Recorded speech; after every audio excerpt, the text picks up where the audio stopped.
Hello students. So today I will tell you the sum up of the methods of preparation of haloalkanes. So as there are so many reactions in organic chemistry and it is quite difficult to learn all these reactions. So I will tell you how to learn all these reactions with ease, and for that I use a flow chart of the reactions, and simply the starting material is substrate.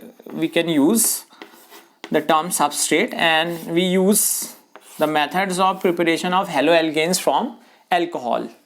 So how alcohols form haloalkanes in different way. So the formula for alcohol is ROH, and there are different reagents by which the haloalkanes are prepared. So in this, the first reaction is from halogen acids, and the reactant is HCl and anhydrous ZnCl2. So this flow chart gives all the reactions in a simple manner. And ROH, alcohol, when treated with HCl and ZnCl2, it forms chloro derivative, it forms RCl with the elimination of HOH, that is H2O. So in previous video I discussed all these reactions. Here is the sum up of all the reactions. So the next is, when we form bromo derivative, we use hydrogen bromide, HBr, instead of HCl. When we use HBr, then we use concentrate H2SO4, sulfuric acid. So this is the combination with HBr and H2SO4. Previous one is HCl and ZnCl2. So in this case it forms bromo derivative and product is RBr with same byproduct.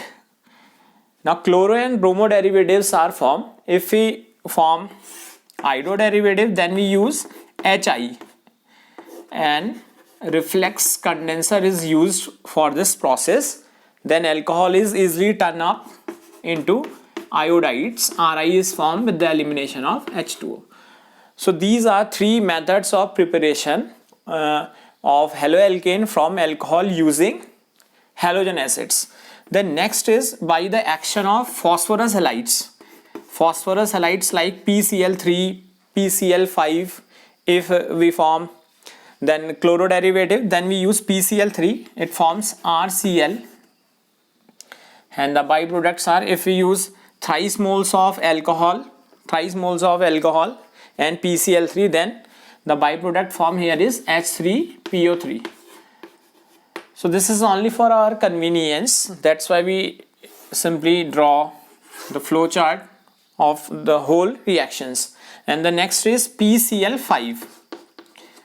This is another reagent for the preparation of chloro derivative only, and it forms H, that is the byproduct is POCl3, phosphorus oxychloride, and HCl. So this is the use of phosphorus halides, PCl3, PCl5. It forms chloro derivative, and if we need bromo derivative, then we use PBr3 instead of PCl3, PBr3 or PBr5. Then the last or reaction, which is a very important reaction, that is the byproduct. The product is forming in a pure form, and we use thionyl chloride, SOCl2, and this reaction is again a specific method for the preparation of chloro derivative, and the byproducts formed here are in gaseous state. SO2 and HCl both are in gaseous state, that's why it is easily escape out from the solution, and pure alkyl halide is formed. So this is the overall flow chart for all the reactions. So this is the easiest way or the easy method to learn all the organic reactions.